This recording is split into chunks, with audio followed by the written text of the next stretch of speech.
ಎಂದರೆ ಚರ್ಚ್ ಅಥವಾ ದೇವರ ಆಲಯ, ನಾವೆಲ್ಲರೂ ಕೂಡಿಕೊಂಡು ದೇವರನ್ನು ಆರಾಧಿಸುವಂತ ಸ್ಥಳ. ಹಾಗಾಗಿ ಸಭೆ ಎಂಬುದು ಪ್ರತೀಕವಾಗಿ ಯೇಸು ಸ್ವಾಮಿನೇ ತಮ್ಮ ಬಾಯಿಂದ ಶಿಷ್ಯರು ಹೇಳಿರುವಂಥದ್ದು ಸಭೆ ಎಂಬ ವಿಷಯ. ಅದು ಎಲ್ಲಿ ಈಗಲೇ ನಾನು ಓದಿಸಿದ್ದೀನಿ. ಮತ್ತಾಯ ಬರೆಸುವಂತ 16ನೇ ಅಧ್ಯಾಯದಲ್ಲಿ ನಾವು ಗಮನಿಸುವಾಗ 18ನೇ ವಚನದಲ್ಲಿ ಯೇಸು ಸ್ವಾಮಿ ಏನಂತ ಹೇಳಿದರೆ ಅಂದ್ರೆ, ಮತ್ತು ನಾನು ನಿಮಗೊಂದು ಮಾತನ್ನು ಹೇಳುತ್ತೇನೆ, ಅದೇನೆಂದರೆ ನೀನು ಪೇತ್ರನು, ಈ ಬಂಡೆಯ ಮೇಲೆ ನನ್ನ ಸಭೆಯನ್ನು ಕಟ್ಟುವೆ. ಸಭೆ ಎಂಬ ಹೆಸರು ಹೇಳಿರುವಂತದ್ದು ಯಾವ ಪಾಸ್ಟರ್ಗಳು ಹೇಳಿಲ್ಲ, ಅಥವಾ ಯಾವ ಪೋಪ್ ಬಿಷಪ್ಗಳು ಹೇಳಿಲ್ಲ, ಯಾವ ಕ್ಯಾಥಲಿಕ್ ಅವರು ಹೇಳಿಲ್ಲ. ಸಭೆ ಅಂತ ಹೇಳಿರುವಂತದ್ದು ಯೇಸು ಸ್ವಾಮಿ ಲೋಕದಲ್ಲಿ ಜೀವಿಸುವಾಗ ತನ್ನ ಶಿಷ್ಯರನ್ನು ಕರೆದು, ಈಗ ನಾನು ಸಭೆಯನ್ನು ಕಟ್ಟುತ್ತೇನೆ ಅಂತ ಯೇಸು ಸ್ವಾಮಿ ಹೇಳಿದ್ರು. ಅಂದ್ರೆ ಸಭೆ ಅಂದ್ರೆ ನಾವೆಲ್ಲರೂ ಒಟ್ಟಾಗಿ ಸೇರಿ ಈಗ ನಾವು ಬಂದಿದೀವಲ್ಲ, ಈ ರೀತಿ ನಾವು ಕುಂತು ಆರಾಧಿಸ್ತಿರಲ್ಲ, ಇದು ಸಭೆ. ಹಾಗಾಗಿ ಈ ಸಭೆ ದೇವರೇ ಪ್ರಾರಂಭದಲ್ಲಿ ಬಾಯಿ ಬಿಟ್ಟು ಹೇಳಿರುವಂತ ವಿಷಯ. ಇದನ್ನ ಗ್ರೀಕ್ ಭಾಷೆಯಲ್ಲಿ ಎಕ್ಲೇಸಿಯಾ ಅಂತ ಕರೀತಾರೆ. ಈ ಸಭೆಗೆ ಗ್ರೀಕ್ ಭಾಷೆಯಲ್ಲಿ ಎಕ್ಲೇಸಿಯಾ ಅಂತ ಕರೀತಾರೆ. ಎಕ್ಲೆ ಪ್ಲಸ್ ಸಿಯಾ ಅಂದ್ರೆ ಎಕ್ ಪ್ಲಸ್ ಕ್ಲಿಸಿಯಾ ಅಂದ್ರೆ ಇದಕ್ಕೆ ಅರ್ಥ ಏನಂದ್ರೆ ಹೊರಗಿನಿಂದ ಕರೆಯಲ್ಪಟ್ಟವರು ಎಂಬುದಾಗಿ ಅರ್ಥ. ಎಕ್ಲೇಸಿಯಾ ಅಂದ್ರೆ ಸಭೆಗೆ ಅರ್ಥ. ಎಕ್ ಪ್ಲಸ್ ಕ್ಲಿಸಿಯಾ ಇದು ಗ್ರೀಕ್ ಪದದ ಅರ್ಥ. ಇದು ಸಭೆಯಿಂದ ಏನಾಯ್ತಂದ್ರೆ ಹೊರಗಿನಿಂದ ಸಭೆಗೆ ಕರೆಯಲ್ಪಟ್ಟವರು ಅಂತ ಅರ್ಥ. ಅಂದ್ರೆ ಎಲ್ಲಿಂದ ಸಭೆಯ ಒಳಗೆ ಕರೆಯಲ್ಪಟ್ಟವರು ಅಂತಂದ್ರೆ ಬೈಬಲ್ ಅಲ್ಲಿ ನಾವು ಅದಕ್ಕಾಗಿ ಒಂದು ಆಧಾರ ಮಾಡ್ಕೊಳ್ಳೋಣ. ಎಲ್ಲಿಂದ ನಾವು ಸಭೆಯಲ್ಲಿ ಕರೆಯಲ್ಪಟ್ಟವರು? ಮೊದಲ ಪೇತ್ರನ ಪತ್ರಿಕೆ 2ನೇ ಅಧ್ಯಾಯ 9ರಿಂದ 10 ವಚನಗಳನ್ನ ನೋಡೋಣ. ಮೊದಲ ಪೇತ್ರ ಪತ್ರಿಕೆ, ನಿಮ್ಮನ್ನು ಕತ್ತಲೆಯಿಂದ ಕರೆದು ತನ್ನ ಆಶ್ಚರ್ಯಕರವಾದ ಬೆಳಕಿನಲ್ಲಿ ಸೇರಿಸಿದಾತನ ಗುಣಾತಿಶಯಗಳನ್ನು ಪ್ರಚಾರ ಮಾಡುವವರಾಗುವಂತೆ ದೇವರಾದುಕೊಂಡ ಜನಾಂಗವು, ರಾಜವಂಶಸ್ಥರಾದ ಯಾಜಕರು, ಮೀಸಲಾದ ಜನವು, ದೇವರ ಸುಕ್ಕೆ ಪ್ರಜೆಯೂ ಆಗಿದ್ದೀರಿ. ಮೊದಲು ನೀವು ಪ್ರಜೆಯಾಗಿರಲಿಲ್ಲ, ಈಗ ದೇವರ ಪ್ರಜೆಯಾಗಿದ್ದೀರಿ. ಮೊದಲು ವಾತ್ಸಲ್ಯ ಹೊಂದಿರಲಿಲ್ಲ, ಈಗ ವಾತ್ಸಲ್ಯ ಹೊಂದಿದವರಾಗಿದ್ದೀರಿ. ಇಲ್ಲಿ ಗಮನಿಸುವಂತದ್ದು ನಾನು ಹೇಳಿದ ಹಾಗೆ ಸಭೆ ಎಂದರೆ ಯೇಸು ಸ್ವಾಮಿ ಹೇಳಿದ್ದಾರೆ ಬಾಯಿ ಬಿಟ್ಟು. ಅಂದ್ರೆ ಎಕ್ ಪ್ಲಸ್ ಕ್ಲೀಸಿಯಾ ಅಂದ್ರೆ ಎಕ್ಲೇಸಿಯಾ ಅಂದ್ರೆ ಇದು ಗ್ರೀಕ್ ಭಾಷೆಯಲ್ಲಿ ಸಭೆ ಒಳಗೆ ನಾವು ಕರೆಯಲ್ಪಟ್ಟ. ಅಂದ್ರೆ ಹೊರಗಿದ್ದಂಥವ್ರು, ಸಮಾಜದಲ್ಲಿದ್ದಂಥವ್ರು, ಪಾಪದಲ್ಲಿದ್ದಂಥವ್ರು, ಆಚಾರದಲ್ಲಿದ್ದಂಥವ್ರು, ಬೇರೆ ಧರ್ಮಗಳು ಪೂಜೆ ಪುರಸ್ಕಾರದಲ್ಲಿದ್ದಂಥವ್ರು. ಹಾಗಾಗಿ ನಮ್ಮನ್ನು ಯೇಸು ಸ್ವಾಮಿ ಏನಂದ್ರೆ ನಮ್ಮನ್ನು ಒಳಗೆ ಕರೆದರು. ಎಲ್ಲಿಂದ? ಲೋಕದಿಂದ ದೇವರು ನಮಗೆ ಸಭೆಯೊಳಗೆ ಕರೆದಿದ್ದಾರೆ. ಸೊ ಸಭೆಯೊಳಗೆ ಯಾತಕ್ಕಾಗಿ ಕರೆದ್ರು? ದೇವರ ವಾಕ್ಯ ನೋಡ್ತೇವೆ. ಯಾಕಂದ್ರೆ ನಾವು ಪಾಪದಿಂದ, ಸೈತಾನನ ಬಲೆಯಿಂದ, ಆಚಾರ ಪದ್ಧತಿಗಳಿಂದ ಜೀವಿಸುತ್ತಿದ್ದಂತ ನಮ್ಮನ್ನು, ಜ್ಞಾನೋದಯವಿಲ್ಲದೆ ಅಜ್ಞಾನ ದರ್ಶರಾಗಿ ಇದ್ದಂತ ನಮ್ಮನ್ನು ಯೇಸು ಸ್ವಾಮಿಯವರು ಸಭೆಯ ಒಳಗೆ ನಮ್ಮನ್ನು ಕರೆದರು. ಯಾಕೆ ಸಭೆಯೊಳಗೆ ನಮ್ಮನ್ನು ಯಾಕೆ ಕರೆದ್ರು ಅಂದ್ರೆ, ನಾವು ಏನಾಗಿದ್ದು, ನಾವು ಮೊದಲು ಕತ್ತಲೆಯೊಳಗೆ ಇದ್ದಂತ ಜನ. ಕತ್ತಲೆ ಅಂದ್ರೆ ನಮಗೆ ಈ ಲೋಕದ ಬೆಳಕು ನಮ್ಮನ್ನು ಮುಚ್ಚಿಕೊಂಡಾಗ ಏನಾಯ್ತಂದ್ರೆ, ಕತ್ತಲೆಯಲ್ಲಿದ್ದಂತ ನಮ್ಮನ್ನು ಆಶ್ಚರ್ಯಕಾರದ ಬೆಳಕು ಒಬ್ಬರಿದ್ದಾರೆ. ಆ ಬೆಳಕೆ ಯೇಸು ಸ್ವಾಮಿ. ದೇವರಾಗ್ತದೆ, ನಾನು ಈ ಲೋಕಕ್ಕೆ ಏನಾಗಿದ್ದೇನೆ? ಬೆಳಕಾಗಿದ್ದೇನೆ. ಹಾಗಾಗಿ ಕತ್ತಲೆ ಇದ್ದಂತ ನಮ್ಮನ್ನು ಯೇಸು ಸ್ವಾಮಿಯವರು ಬೆಳಕಿನ ಒಳಗೆ ನಮ್ಮನ್ನು ಕರೆದಿದ್ದಾರೆ. ಈ ಲೋಕಕ್ಕೆ ಬೆಳಕಾಗಿರುವಂತ ಯೇಸು. ಹಾಗಾಗಿ ಕತ್ತಲೆಯ ಜೀವಿತದಲ್ಲಿ ಇದ್ದಂಥವ್ರು ಅಷ್ಟೇ ಅಲ್ಲ, ತನ್ನ ಆಶ್ಚರ್ಯವಾದ ಬೆಳಕಿನಲ್ಲಿ ಸೇರಿದಾತನ ಗುಣಾತಿಶಯಗಳನ್ನು ಪ್ರಚುರ ಮಾಡುವಂತೆ ದೇವರು ನಮ್ಮನ್ನು ಕರೆದಿದ್ದಾರೆ. ನಮ್ಮನ್ನು ಯಾಕೆ ದೇವರು ಸಭೆಗೆ ಬರೋದಕ್ಕೆ ಪ್ರತಿ ಭಾನುವಾರ ಹೇಳ್ತಾನೆ? ಯಾಕೆ ಸಭೆಯಾಗಿ ನಾವು ಕೂಡಿ ಬರ್ತಾ ಇದ್ವಿ ಅಂದ್ರೆ, ದೇವರ ಅತಿಶಯ ಗುಣಾತಿಶಯಗಳು, ಯೇಸು ಕ್ರಿಸ್ತನ ನಿನ್ನನ್ನು ನನ್ನನ್ನು ಪ್ರೀತಿಸಿ ನಿನಗೋಸ್ಕರ ನನಗೋಸ್ಕರ ಪ್ರಾಣವನ್ನು ಕೊಟ್ಟು ರಕ್ಷಿಸಿದಂತ ಯೇಸು ಕ್ರಿಸ್ತನ ಎಂತ ಗುಣವೋ ಆ ಗುಣವನ್ನು ನಾವು ಸಭೆಯ ಹೊರಗೆ ಇರುವಂತ ಕತ್ತಲೆಯಲ್ಲಿ ಇರುವಂತ ಜನರಿಗೆ ಪ್ರಚುರ ಪಡಿಸೋದಕ್ಕೋಸ್ಕರ, ಅಥವಾ ನಾವು ಬೆಳಕಾಗಿ ಜನರಿಗೆ ತೋರಿಸೋದಕ್ಕೋಸ್ಕರ ದೇವರು ನನ್ನನ್ನು ನಿನ್ನನ್ನು ಸಭೆಯೊಳಗೆ ಆರಿಸಿ. ಹೇಗೆ ಆರಿಸಿಕೊಂಡ ಯೇಸು ಸ್ವಾಮಿ? ತನ್ನ ಸ್ವರಕ್ತವನ್ನು ಆ ಕಲ್ವರಿ ಕ್ರೂಜಿಯಲ್ಲಿ ನಮಗೋಸ್ಕರ ಚೆಲ್ಲಿ ಆ ಸ್ವರಕ್ತದಿಂದ ಸಭೆಯನ್ನು ಕೊಂಡುಕೊಂಡು ನಮ್ಮ ಪಾಪಗಳನ್ನು ತೊಳೆದು ಯೇಸು ಸ್ವಾಮಿ ನಮ್ಮನ್ನೇ ಮಾಡ್ರೆ ಸಭೆಯ ಸದಸ್ಯರನ್ನಾಗಿ ಈ ಸಭೆಯಲ್ಲಿ ದೇವರು ನಮ್ಮನ್ನು ಸೇರಿಸಿದ್ದಾರೆ. ಅದಕ್ಕೋಸ್ಕರವೇ ಪ್ರಿಯ ದೇವರ ಮಕ್ಕಳೇ, ಹಾಗಾದ್ರೆ ಸಭೆಗೆ ಬರುವಂತ ನಾವು ಬಂದು ಹೋಗೋದೇನ ಅಷ್ಟೇನಾ ನಮ್ಮ ಗುಣಲಕ್ಷಣಗಳು? ಅಲ್ಲ. ಸಭೆಗೆ ಬರುವಂತ ನಾವು ಏನಂದ್ರೆ, ಯೇಸು ಕ್ರಿಸ್ತನ ಗುಣ ಯೇಸು ಕ್ರಿಸ್ತನ ಪ್ರಚಾರ ಮಾಡುವುದಕ್ಕೋಸ್ಕರ ಆಶ್ಚರ್ಯಕರವಾದ ದೇವರ ಗುಣಾತಿಶಯಗಳನ್ನು ನೀನು ನಾನು ಸರ್ವ ಜನರಿಗೆ ತಿಳಿಸುವುದಕ್ಕೋಸ್ಕರ ಯೇಸು ಸ್ವಾಮಿ ನಮ್ಮನ್ನು ಆರಿಸಿಕೊಂಡ.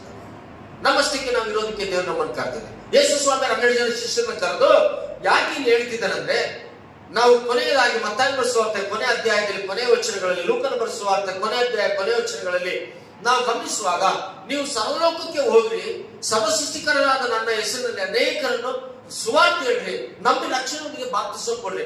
ಮನುಷ್ಯರಾದ ನಾವು ಸಭೆಯ ಹೊರಗಿದಂತ ನಮ್ಮನ್ನು ಒಳಗೆ ತಂದು ನಮ್ಮನ್ನು ಯಾಕೆ ಅಂದ್ರೆ ನಾವು ಆ ಯೇಸು ಕ್ರಿಸ್ತನ ಒಂದು ಪರಿಶುದ್ಧತೆಯನ್ನು ಜನರಿಗೆ ಪ್ರಚಾರ ಮಾಡುವುದಕ್ಕೆ, ಅಂದ್ರೆ ಸುವಾರ್ತೆ ಸಾರೋದಕ್ಕೆ ಕ್ರಿಸ್ತನು ನನ್ನನ್ನು ನಿನ್ನನ್ನು ಪ್ರೀತಿ ಮಾಡಿ ಆರಿಸಿಕೊಂಡರು.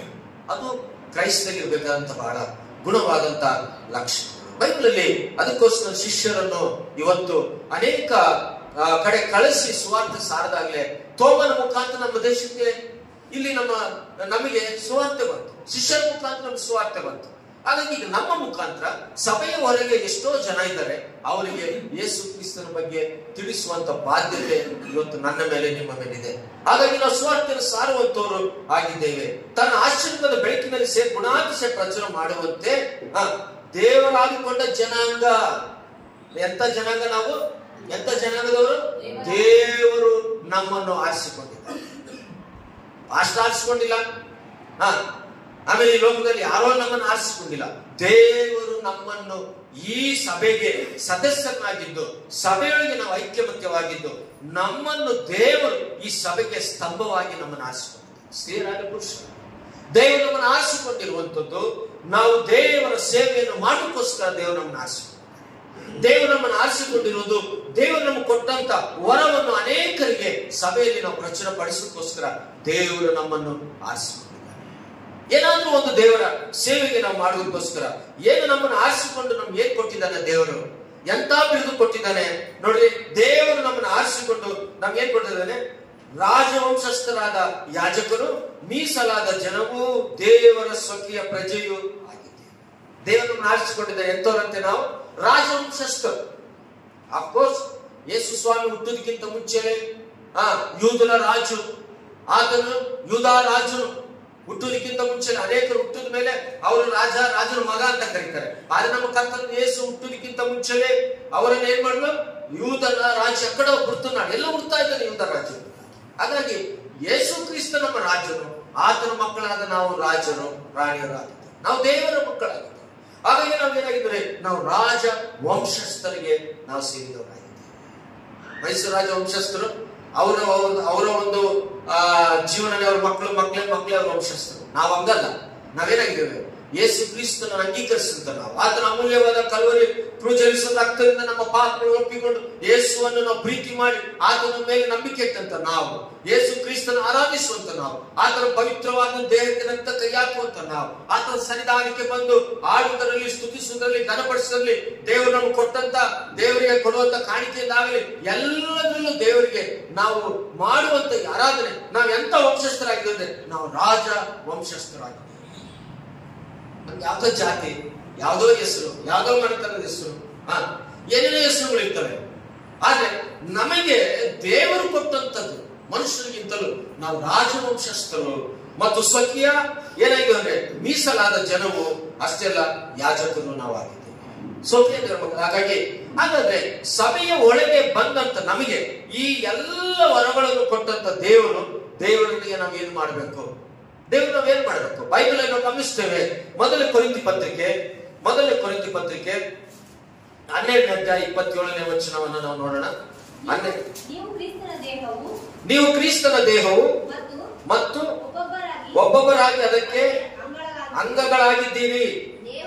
ದೇವರು ತನ್ನ ಸಭೆಯಲ್ಲಿ ಮೊದಲನೇದಾಗಿ ಅಪೊಸ್ತಲರನ್ನು, ಎರಡನೇದಾಗಿ ಪ್ರವಾದಿಗಳನ್ನು, ಮೂರನೇದಾಗಿ ಉಪದೇಶಕರನ್ನು ಇಟ್ಟಿದ್ದಾನೆ. ಆಮೇಲೆ ಮಹತ್ಕಾರ್ಯ ಮಾಡುವ ಶಕ್ತಿಯನ್ನು, ನಾನಾ ರೋಗಗಳನ್ನು ವಾಸಿ ಮಾಡುವ ವರವನ್ನು, ಗುಣಗಳನ್ನು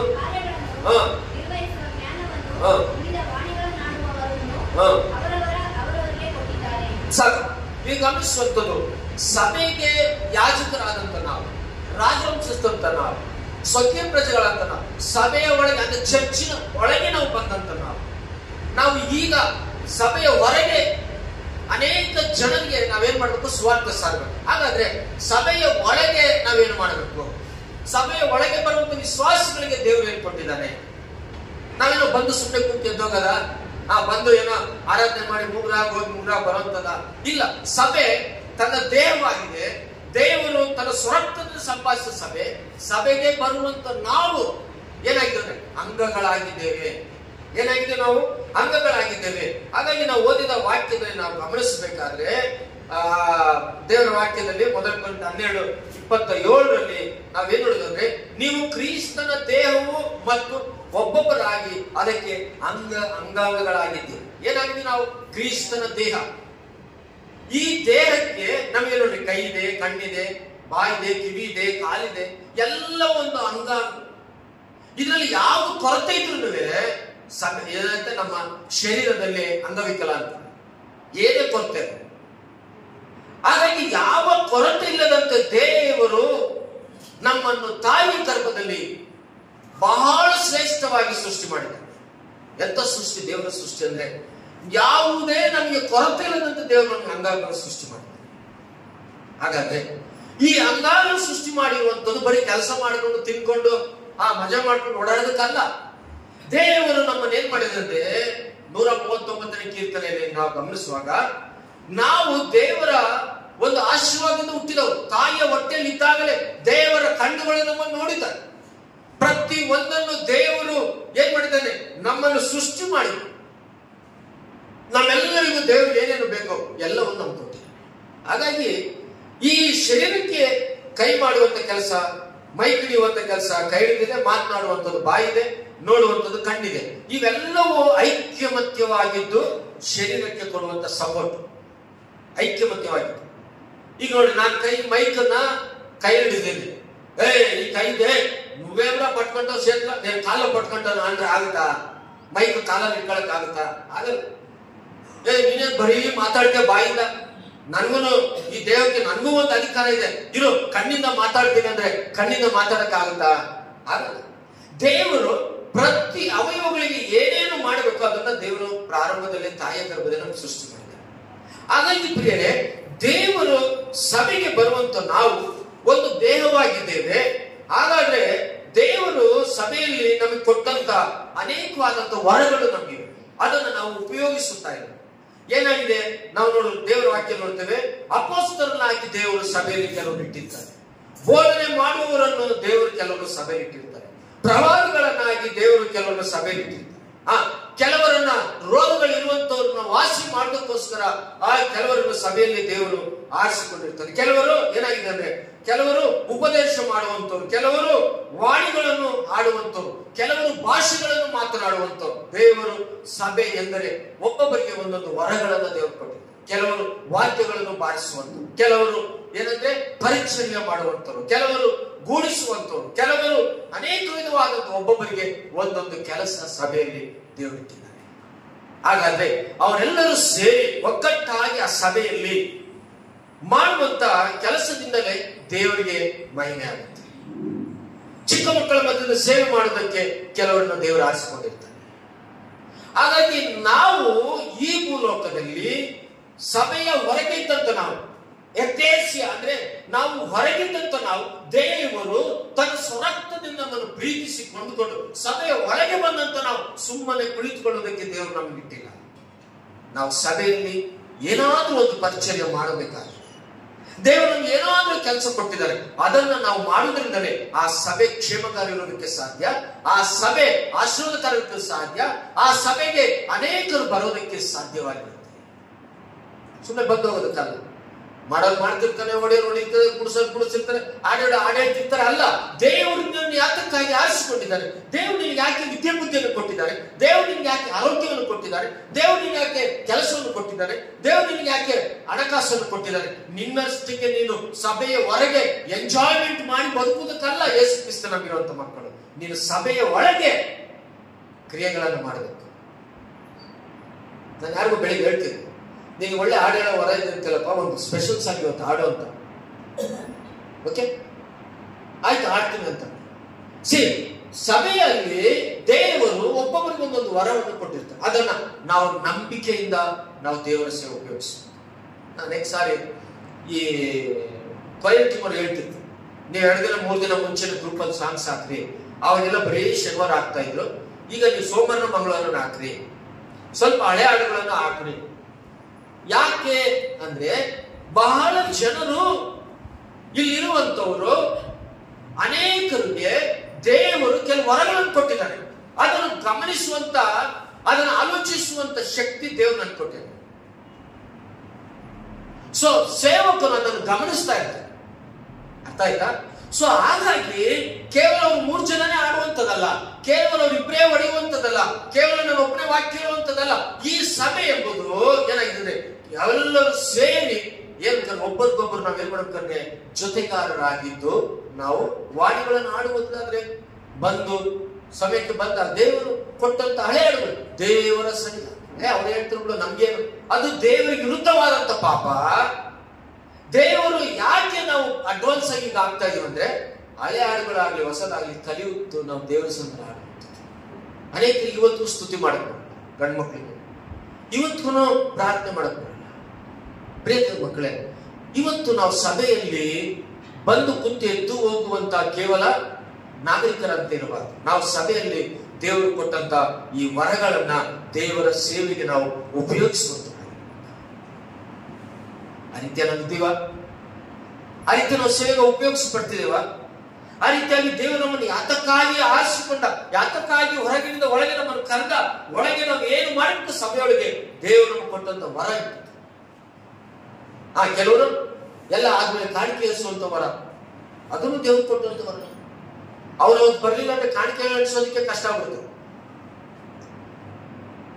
ದೇವರು ಒಬ್ಬೊಬ್ಬರಿಗೆ ಒಂದೊಂದು ಸೇವೆಯ ಭಾರ ಕೆಲಸ, ರೊಟ್ಟಸ ಮಾಡುವಂತ ಕೆಲಸ, ತಂದಿರುವಂತ ಕೆಲಸ, mic set sound system ready ಮಾಡುವಂತ ಕೆಲಸ, ಇವೆಲ್ಲ ಸಭೆಯಲ್ಲಿ ದೇವರು ಕೊಡುವಂತವರ. ಪ್ರಿಯ ದೇವ್ರ ಮಕ್ಕಳೇ, ವಯಸ್ಸಾದ್ಮೇಲೆ ಯವನಸ್ಥರು ಬಹಳ ಜನ ವಯಸ್ಸಾದ್ಮೇಲೆ ನೀನೇನ್ ಮಾಡಕ್ಕಾಗಲ್ಲ, ವೇಸ್ಟೇಜ್ ತಗೊಂಡೋಗಿಲ್ಲ, ಬಿಸಾಕ್ದಂಗಿಲ್ಲ. ವಯಸ್ಸಿಲ್ಲ. ದೇವರು ಸಭೆಯನ್ನು ಪ್ರೋತ್ಸಾಹ ಮಾಡಬೇಕಾದ್ರೆ, ನಿಮ್ಮನ್ನು ಎಚ್ಚರಿಸಬೇಕಾದ್ರೆ, ಯವನ ಸ್ತ್ರೀಯರು, ಯವನ ಬಿಡ್ಡರು, ಯವನ ಪುರುಷರು, ದೇವರು ನಿಮಗೆ ಕೊಟ್ಟಂತ ಶಕ್ತಿಯನ್ನು ದೇವರ ಸೇವೆಗಾಗಿ ಸಭೆಗೆ ಏನಾದ್ರೂ ಒಂದು ಉಪಯೋಗಿಸಬೇಕು. ಓಕೆ, ವಾರ ಮಧ್ಯದಲ್ಲಿ ಬೈಬಲ್ ಸ್ಟಡಿ ಬರಕ್ಕಾಗಲ್ಲ, ವಾರ ಮಧ್ಯದಲ್ಲಿ ಪ್ರಾರ್ಥನೆಗೂ ಬರಕ್ಕಾಗಲ್ಲ, ವಾರ ಮಧ್ಯದಲ್ಲಿ ಇಲ್ಲಿ ಕ್ಲೀನ್ ಮಾಡಕ್ಕೂ ಬರಕ್ಕಾಗಲ್ಲ. ಅಟ್ಲೀಸ್ಟ್ ಭಾನುವಾರ ಆದ್ರೂ ದೇವರು ಯಾವುದೋ ಒಂದು ದೇವರು ನಿಮಗೆ ವರವನ್ನು ಕೊಟ್ಟಿದ್ದಾರೆ, ಅದು ಬಂದು ನಿಂತು ದೇವರ ಸಂಘದಲ್ಲಿ ಮಾಡುವಂತ ಕೆಲಸ. ನಾನು ಬಹಳ ಸಾರಿ ಸುಮಾರು ಜನಕ್ಕೆ ಪರ್ಸನಲ್ ಹೇಳ್ತಿರ್ತೀನಿ, ಅಪ್ಪ ಅಣ್ಣ ಸ್ವಲ್ಪ ನೀವು ಚೆನ್ನಾಗಿ ಆಕ್ಟಿವ್ ಆಗ್ರಿ, ಹಾಡು ಹೇಳ್ರಿ, ಆರಾಧನೆ ಮಾಡ್ರಿ, ಎಲ್ಲರೂ ಸೇರಿ ಚೆನ್ನಾಗಿ ದೇವ್ರ ಸ್ತೋತ್ರ ಮಾಡ್ರಿ, ಚೆನ್ನಾಗಿ ಬೈಬಲ್ ಓದ್ರಿ. ಅನೇಕ ಸಾರಿ ನಾನು ಸಿಂಗಲ್ ಇದ್ದಾಗ ನಾನು ಹೇಳ್ತಾ ಇರ್ತೀನಿ, ಚೆನ್ನಾಗಿ ಪ್ರಾರ್ಥನೆ ಮಾಡಿ ಸ್ತುತಿ ಮಾಡ್ರಿ, ನಾನು ಎಂಕರೇಜ್ ಮಾಡ್ತಾ ಇರ್ತೀನಿ.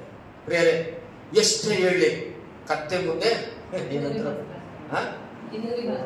ಕಿಂಗ್ಡಿ ಬಾರಿಸ್ತಾನೆ, ಕೀಬೋರ್ಡ್ ಬಾರಿಸ್ತಾನೆ ನಾನು.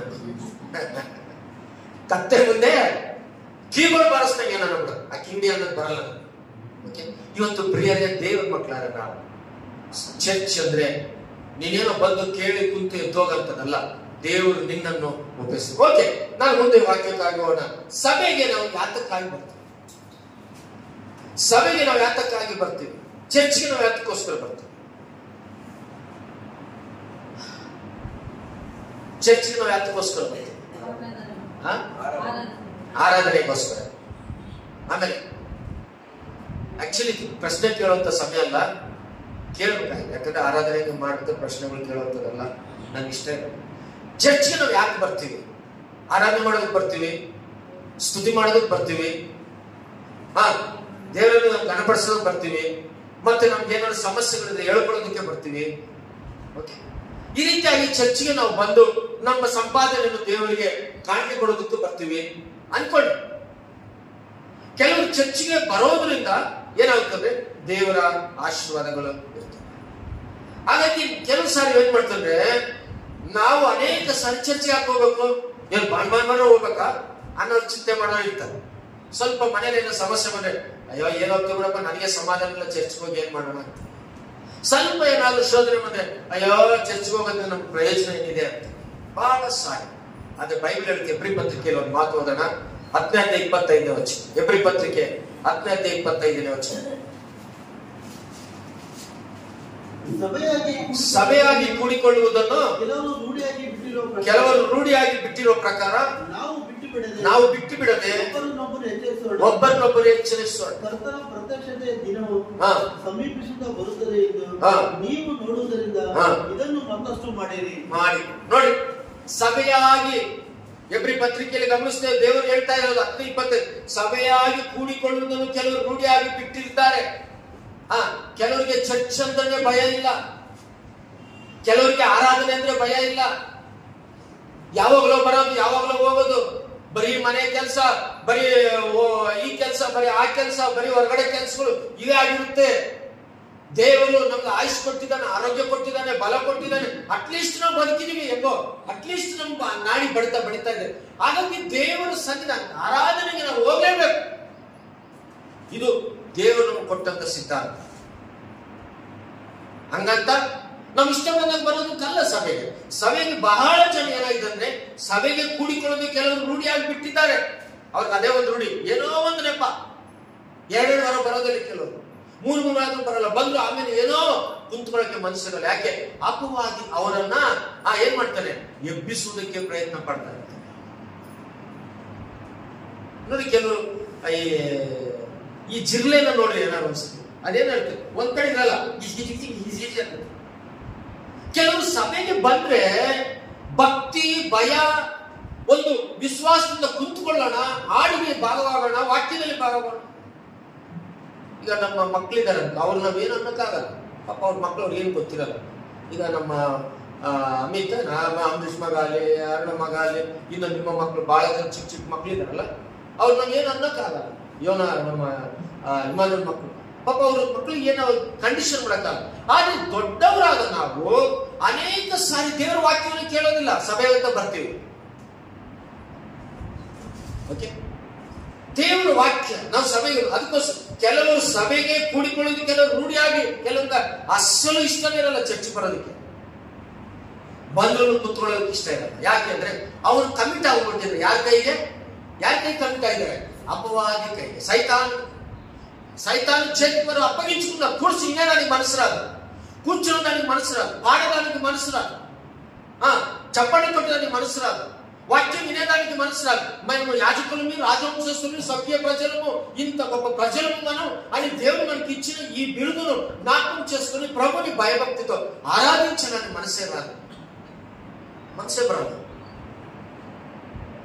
ಇವತ್ತು ಸಭೆ ಅನ್ನೋದು ಯೇಸು ಸ್ವಾಮಿ ತನ್ನ ಸ್ವರಕ್ತವನ್ನು ಚೆಲ್ಲಿ ಸಂಪಾದಿಸಿದಂತ ಸಭೆ. ಆ ಸಭೆ ನೀವೇ, ನಾನೇ, ನಾವೆಲ್ಲರೂ ಸೇರುವುದೇ ಸಭೆ. ಹಾಗಾಗಿ ಪ್ರಿಯರೇ, ಸಭೆಗೆ ಕೆಲವರು ರೂಢಿಯಾಗಿ ಬಿಟ್ಟಿದ್ದಾರೆ, ಅವ್ರಿಗೆ ಅದೇ ರೂಢಿಯಾಗಿ ಹೋಗ್ತಿದೆ. ಅವ್ರಿಗೆ ಏನ್ ಮಾಡಿದ್ರು ಆಗಲ್ಲ, ದೇವರೊಬ್ಬ ಮಾಡ್ಬೇಕಷ್ಟೇ. ಕೆಲವರಿಗೆ ಸಭೆ ಬರೋದು ಬಿಡೋದಕ್ಕೆ ಒಂದು ಕಾರಣಗಳೇ ಬೇಕು ಅವ್ರಿಗೆ, ಅದು ದೇವರೇ ಅವ್ರಿಗೆ ಏನಾದ್ರು ಒಂದು ಮಾಡಬೇಕು, ನಮ್ಮ ಕೈಲಿ ಆಗೋದಿಲ್ಲ. ಹಾಗಾಗಿ ಕೆಲವರು ರೂಢಿಯಾಗಿ ಬಿಟ್ಟಿದ್ದಾರೆ. ನಾವು ಬಿಟ್ಟು ಬಿಡದೆ ಒಬ್ಬರನ್ನೊಬ್ಬರು ಎಚ್ಚರಿಸೋಣ. ಏನಂತೆ ದೇವವಾಕ್ಯ ಏನ್ ಹೇಳುತ್ತೆ? ಮನೆಚ್ಚರ, ಒಬ್ಬರಿಗೊಬ್ಬರು ನಾವು ಎಚ್ಚರಿಸ್ಬೇಕು. ಇವಾಗ ನಾನು ಅದೇ ಕೆಲಸ ಮಾಡ್ತಿರೋದು. ಸಭೆಗೆ ನಾವು ಬಿಡದಂತೆ ಕ್ರಮವಾಗಿ ಬಂದು, ಕ್ರಮವಾಗಿ ಕುಂತು, ಕ್ರಮವಾಗಿ ಆರಾಧಿಸುತ್ತಾ ದೇವರ ಸನ್ನಿಧಾನದಲ್ಲಿ ಏನ್ ಮಾಡ್ಬೇಕಂದ್ರೆ ನಾವು ಎಚ್ಚರಿಸಬೇಕು. ದೇವರ ವಾಕ್ಯದಿಂದ ಎಚ್ಚರಿಸಬೇಕು. ಪರ್ಸನಲ್ ಆಗಿ ಯಾರಾದ್ರೂ ಚರ್ಚಿಗೆ ಬಂದ್ರೆ ಯಾಕೆ ಬಂದಿಲ್ಲ ನಾವು ಕೇಳಬೇಕು, ಅವರನ್ನು ಪ್ರೋತ್ಸಾಹ ಮಾಡಬೇಕು, ಅವ್ರಿಗೆ ಉಜ್ಜೀವ ಪಡಿಸ್ಬೇಕು. ಸಭೆಗೆ ಎಲ್ಲರೂ ಬರುವ ಹಾಗೆ ನಾವೇನ್ ಮಾಡ್ಬೇಕಂದ್ರೆ ಪ್ರಾರ್ಥನೆಯನ್ನ ಮಾಡಬೇಕು. ಯಾಕೆ? ನಾವೆಲ್ಲರೂ ಒಂದು ದೇಹಕ್ಕೆ ಸೇರಿದವರು, ಹಾಗಾಗಿ ದೇವರ ಮಕ್ಕಳಾದ ನಾವು ಇವತ್ತಿನ ದಿನ ಸಭೆಯಾಗಿ ಕುಣಿದ ಕೆಲವರು ಬಿಟ್ಟು ಆಗ ನಾವು ಅವರನ್ನು ಗಮನಿಸಬೇಕು, ಎಚ್ಚರಿಸಬೇಕು. ಓಕೆ, ಸಭೆಗೆ ಬರುವುದರಿಂದ ನಿಮ್ಗೆ ಏನೇನು ಪ್ರಯೋಜನಗಳು? ಯಾಕೆ ನಾವು ಸಭೆಗೆ ಬರ್ತೀವಿ? ಏನು ನಮ್ಗೆ ಆಶೀರ್ವಾದ? ನಾನು ಅವಳ ಪ್ರಶ್ನೆ. ಸಭೆಗೆ ಬರುವುದರಿಂದ ಏನಾಗುತ್ತೆ? ಆರಾಧನೆ ಮಾಡಲು ನಿಮ್ಗೆ ಅವಕಾಶ ಆಗುತ್ತೆ. ಸಭೆಗೆ ಬರುವುದರಿಂದ ನಿನ್ನ ಕಷ್ಟಗಳಿಗೆ ದೇವರು ಸಮಾಧಾನದಿಂದ ದೇವರ ವಾಕ್ಯವನ್ನು ಮಾತನಾಡ್ತಾರೆ. ಸಭೆಗೆ ಬರುವುದರಿಂದ ಬೈಬಲ್ ವಾಕ್ಯದಿಂದ ನಿನ್ನ ಜೀವನಕ್ಕೆ ಬೇಕಾದಂತ ಸ್ಫೂರ್ತಿಯನ್ನು ದೇವರು ಈ ಸಭೆಯಿಂದ ದೇವರ ಜೊತೆಗೆ ಮಾತನಾಡ್ತಾ ಇರ್ತಾರೆ. ಸಭೆಗೆ ಬರುವುದರಿಂದ ದೇವರ ಜೊತೆ ನಿನ್ನ ಸಂಬಂಧವನ್ನ ಹೆಚ್ಚಾಗಿ ಬೆಳೆಸಿಕೊಳ್ಳುವುದಕ್ಕೆ ದೇವರು ನಿನಗೆ ಸಹಾಯ ಮಾಡ್ತಾನೆ. ಸಭೆಗೆ ಬರುವುದರಿಂದ ನೀನು ಒಂಟಿ ಆಗಿದ್ದಾಗ ವಿಶ್ವಾಸಿಗಳ ಜೊತೆಯಲ್ಲಿ ನಿನ್ನ ಕಷ್ಟ ಸುಖಗಳನ್ನು ಹಂಚಿಕೊಂಡು ಒಬ್ಬರಿಗೊಬ್ಬರು ನಾವು ವಂದನೆಗಳಲ್ಲಿ ಹೇಳುತ್ತಾ ಅನೇಕ ಸಾರಿ ನಾವು ಹೇಳಿಕೊಂಡು ಒಬ್ಬರಿಗೊಬ್ಬರು ನಾವು ಬಲಪಡಿಸುವುದಕ್ಕೆ ಸಹಜವಾಗುತ್ತೆ. ಸಭೆಗೆ ನೀನು ಬರುವುದರಿಂದ ನಿನ್ನ ಕುಟುಂಬದಲ್ಲಿ ಸಮಾಧಾನ ಸಿಗುತ್ತೆ. ಸಭೆಗೆ ನೀನು ಬರುವುದರಿಂದ ಏನಾಗುತ್ತೆ, ನಿನ್ನಲ್ಲಿರುವಂತ ಅಪನಂಬಿಕೆ ಹೋಗಿ ನಿನ್ನಲ್ಲಿರುವಂತ ಪರಿಪೂರ್ಣವಾದ ನಂಬಿಕೆ ನಿನ್ನಲ್ಲಿ ಬರುತ್ತೆ.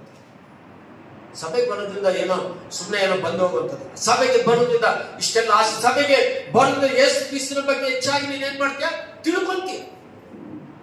ಯೇಸು ಕ್ರಿಸ್ತನ ಬಗ್ಗೆ ಪಬ್ಲಿಕ್ ಅಲ್ಲಿ ಹೇಳಲ್ಲ, ಬೈಬಲ್ ಸ್ಟಡಿ ಪಬ್ಲಿಕ್ ಅಲ್ಲಿ ಹೇಳಲ್ಲ, ದೇವರ ವಾಕ್ಯಗಳು ಕಲಿಯಲಿಕ್ಕೆ ಪಬ್ಲಿಕ್ ಅಲ್ಲಿ ಬರಲ್ಲ. ನಿನಗೆ ಸಭೆಗೆ ಬರೋದ್ರಿಂದ ಯೇಸು ಕ್ರಿಸ್ತನ ಬಗ್ಗೆ ಹೆಚ್ಚಾಗಿ ನೀನು ತಿಳಿದುಕೊಂಡು ನೀವು ಕ್ರಿಸ್ತನಿಗೆ ಮಾದರಿಯಾಗಿರುವುದಕ್ಕೆ ಕರ್ತನಿಗೆ ಸಹಾಯ ಮಾಡ್ತಾರೆ. ಸಭೆಗೆ ನೀನು ಬರೋದ್ರಿಂದ ನಿನ್ನ ತಪ್ಪು ಮಾರ್ಗವನ್ನು ದೇವರು ಸರಿ ಮಾಡ್ತಾನೆ ವಾಕ್ಯದಿಂದ. ಚರ್ಚಿಗೆ ನೀನು ಬರೋದ್ರಿಂದ ನೀನು ಏನಾದ್ರು ತಪ್ಪು ಮಾರ್ಗದಲ್ಲಿ ಹೋಗ್ತಿದ್ಯಾ, ಅಥವಾ ನಿನ್ನ ಕುಟುಂಬ ಏನಾದ್ರು ತಪ್ಪು ಮಾರ್ಗದಲ್ಲಿ ಹೋಗ್ತಿದ್ಯಾ, ಅಥವಾ ನಿನ್ಗೆ ಇಷ್ಟವಿಲ್ಲದಂತ ಕಾರ್ಯಗಳನ್ನು ಮಾಡ್ತೀಯಾ, ನೀನು ಚರ್ಚ್ಗೆ ಬರೋದ್ರಿಂದ, ಸಭೆಗೆ ಬರೋದ್ರಿಂದ ಸ್ವರತ್ವವನ್ನು ಚೆಲ್ಲಿ ಕೊಂಡುಕೊಂಡಂತ ಈ ಸಭೆಯಿಂದ ದೇವರು ತನ್ನ ವಾಕ್ಯದಿಂದ ನಿನ್ನನ್ನು ಸರಿಯಾದ ಮಾರ್ಗಕ್ಕೆ ನಡೆಯುವುದಕ್ಕೆ ವಾಕ್ಯದ ಮುಖಾಂತರ ದೇವರು ನಿನ್ನನ್ನು ಎಚ್ಚರಿಸ್ತಾ ಇರ್ತಾನೆ. ಆಮೇಲೆ ಸಭೆಗೆ ನೀನು ಬರುವುದರಿಂದ ಆತ್ಮಿಕ ಸಂಬಂಧವಾದ ಕುಟುಂಬದಲ್ಲಿ ನೀನು ದೇವರ ಮಕ್ಕಳೊಟ್ಟಿಗೆ ಸೇರಿ ಏನ್ ಮಾಡ್ತಿದ್ರೆ ನೀವು ಒಬ್ಬರಿಗೊಬ್ಬರು ಒಂದೇ ಪಾತ್ರೆಗೆ ಕೈ ಹಾಕೋದಕ್ಕೆ ದೇವರು ನಿಮಗೆ ಸಹಾಯ ಮಾಡ್ತಾರೆ. ಸಭೆಗೆ ನೀವು ಬರುವುದರಿಂದ ಏನಾಗುತ್ತೆ, ದೇವರು ನಿನ್ನನ್ನು ಸಮಾಧಾನ ಪಡಿಸಿ ಆರೋಗ್ಯ ಕೊಟ್ಟು ನಿನ್ನ ಎಲ್ಲ ಸಮಸ್ಯೆಗಳನ್ನು ಪರಿಹಾರ ಮಾಡಿ ದೇವರು ನಿನ್ನ ಕಳಿಸ್ತಾರೆ. ಸಭೆ ಅಂದ್ರೆ ಚರ್ಚ್ ಅಂದ್ರೆ ಸುಮ್ಮನೆ ಬಂದು ಚರ್ಚ್ ಬರೋದ್ರಿಂದ ಎಷ್ಟೆಷ್ಟೋ ದೇವರ ಆಶೀರ್ವಾದ ನಿಮಗೆ ಅದನ್ನ ಹೊಂದ್ಕೊಂತ ಇದೀವ. ಸಭೆಗೆ ಬರೋದ್ರಿಂದ ನಮ್ಗೆ ಇಷ್ಟೆಲ್ಲ ಉಪಕಾರ ಇದೆ, ಅದನ್ನ ನಾವು ಜ್ಞಾಪಕ ಮಾಡ್ಕೊಂತ ಇದೀವ.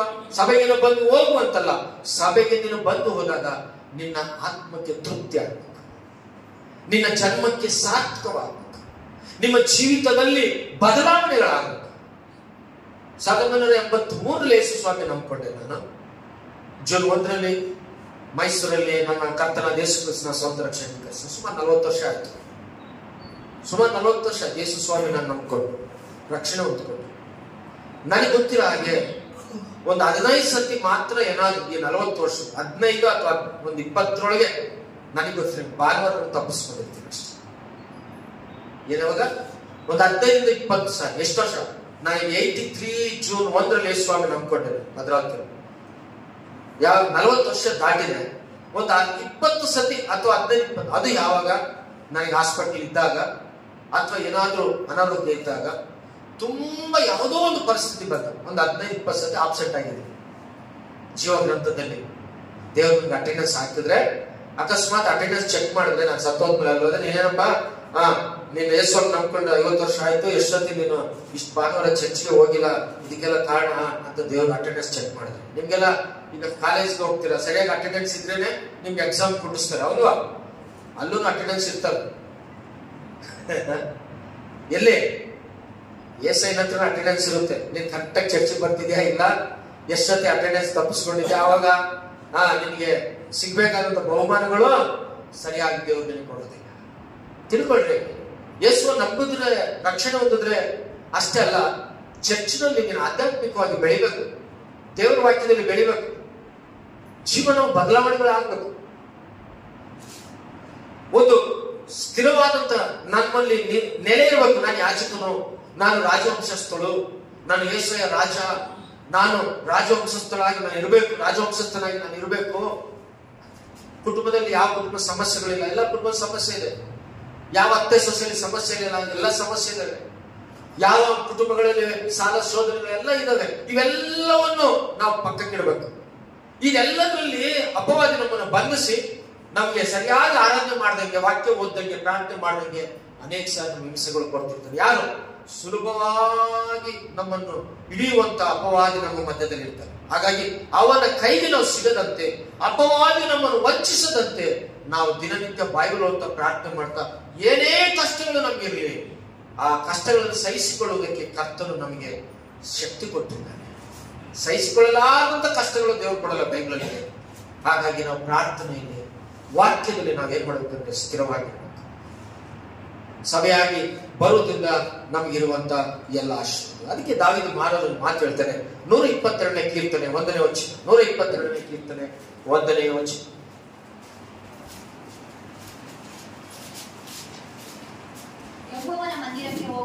ಯೆಹೋವನ ಮಂದಿರಕ್ಕೆ ಹೋಗೋಣ ಬಾ ಎಂದು ಜನರು ನನ್ನನ್ನು ಕರೆದಾಗ ನನಗೆ ಸಂತೋಷವಾಯಿತು. ಯಾತ್ರಿಕನಾದ ಯೆರೂಸಲೇಮಿನಲ್ಲಿ ಏನಂತೆ ದಾವೀದನು ಯಾತ್ರಾ ಗೀತೆಯನ್ನು ಬರೆಯುವಾಗ ದಾವೀದನಿಗೆ ಒಂದು ಸಂತೋಷ. ಏನಂತೆ ದೇವರ ಯೆಹೋವನ ಮಂದಿರಕ್ಕೆ ಹೋಗೋಣ ಬಾ ಎಂದು ಜನರನ್ನು ಕರೆದಾಗ ನನಗೆ ಸಂತೋಷವಾಯಿತು. ಎಂತ ಸಂತೋಷ! ದೇವರ ಮಂದಿರಕ್ಕೆ ನೀನು ಬಂದ್ರೆ ಸಿಗಲ್ಲ. ನಿಜವಾಗ್ಲೂ ದೇವರ ಮಂದಿರಕ್ಕೆ ಬಂದ್ರೆ ಸಂತೋಷ ಸಿಗುತ್ತಾ ಸಿಗಲ್ವಾ? ಎಲ್ಲರ ಕೈ ಎತ್ತೋಣ. ಸಂತೋಷ ಇಲ್ಲ ಅಂದ್ರೆ ಬೇಡ. Hallelujah, amen. ನಮ್ಗೆ ಏನೇ ಕಷ್ಟಗಳಿರಲಿ ದೇವರ ಮಂದಿರಕ್ಕೆ ಬಂದಾಗ ನಮ್ಗೆ ಸಂತೋಷ ಇದೆ. ಸ್ವಲ್ಪ ಹೊತ್ತು ಹಾಡುವಾಗ, ಆರಾಧನೆ ಮಾಡುವಾಗ, ದೇವರ ವಾಕ್ಯ ಕೇಳುವಾಗ ನಮ್ಗೆ ಸಂತೋಷ ಇರುತ್ತೆ. ಸಭೆಗೆ ಬಂದಾಗ ಅದಕ್ಕೆ ದಾವೀದನು ಹೇಳ್ತಾನೆ, ಯೆಹೋವನ ಮಂದಿರಕ್ಕೆ ಹೋಗೋಣ ಬಾ ಎಂದು ಜನರನ್ನು ಕರೆದಾಗ ನನಗೆ ಸಂತೋಷವಾಯಿತು. ಸಂತೋಷ. ಆದ್ರೆ ಅನೇಕರು ಸಭೆಗೆ ಕೂಡಿ ಬರುವುದನ್ನು ಬಿಟ್ಟು ಬಿಟ್ಟಿದ್ದಾರೆ. ಅವರು ಸಂತೋಷವಾಗಿರ್ತಾರ? ಇರಲ್ಲ, ಸಾಧ್ಯ ಇಲ್ಲ. ಸಭೆಗೆ ಕೂಡಿ ಬರುವುದನ್ನು ಬಿಟ್ಟಾಗ ಸಂತೋಷವೂ ಸಾಧ್ಯ ಇಲ್ಲ. ಮನಸ್ಸು ಗಲಿಬಿಲಿ, ಬೇರೆ ಬೇರೆ ತೊಂದರೆಗಳು, ಒಂದ್ರ ಮೇಲೆ ಒಂದು ಶೋಧನೆಗಳು, ಸಭೆಗೆ ಹೋಗ್ದಿದ್ದಾಗ ವಾರ ಎಲ್ಲ ಏನೋ ನಷ್ಟ, ನಾನಾ ವಿಧವಾದಂತ ಏನೇನೋ ಬಾಧೆಗಳು ಮನುಷ್ಯರನ್ನು ಹಿಂಬಾಲಿಸುತ್ತೆ. ಹಾಗಾಗಿ ಸಂತೋಷವಾಗಿ ನೀವು ದೇವರ ಮಂದಿರಕ್ಕೆ ಬಂದಾಗ ಸಂತೋಷ. ಕೆಲವರಿಗೆ ಅಣ್ಣ ನಾಳೆ ಭಾನುವಾರ ಚರ್ಚಿಗೆ ಬರ್ತೀವಿ ಅಂದ್ರೆ ಕೆಲವ್ರು ಕರೆದ್ರೆ ಸಿಟ್ಟು ಬರ್ತದೆ, ಸಂತೋಷ ಬರಲ್ಲ. ಕೆಲವರಿಗೆ ಕರೆದ್ರೆ ಸಿಟ್ಟು ಬರ್ತದೆ. ಉಪವಾಸ ಪ್ರಾರ್ಥನೆ ಇದೆ, ಹೆಂಗೆ ಗೊತ್ತೇವ ನಾಳೆ ಸರಿ ಉತ್ತರ ಕೊಡೋದು, ಸಿಟ್ಟು. ಚರ್ಚಿಗೆ ಕರೆದ್ರೆ ಸಿಟ್ಟು ಬರ್ತದೆ ಕೆಲವರಿಗೆ, ಪ್ರಾರ್ಥನೆ ಕರೆದ್ರೆ ಸಿಟ್ಟು ಬರ್ತದೆ ಕೆಲವರಿಗೆ. ದಾವೀದನಿಗೆ ಸಿಟ್ಟು ಬಂದಿಲ್ಲ. ಏನಂತೆ? ಯೆಹೋವನ ಬಾ. ಯಾರು ಕರೆದ್ರು? ಜನರು ನನ್ನನ್ನು ಕರೆದ್ರು. ಹಾಗಾದ್ರೆ ಜನರ ಕೆಲಸ ಏನು?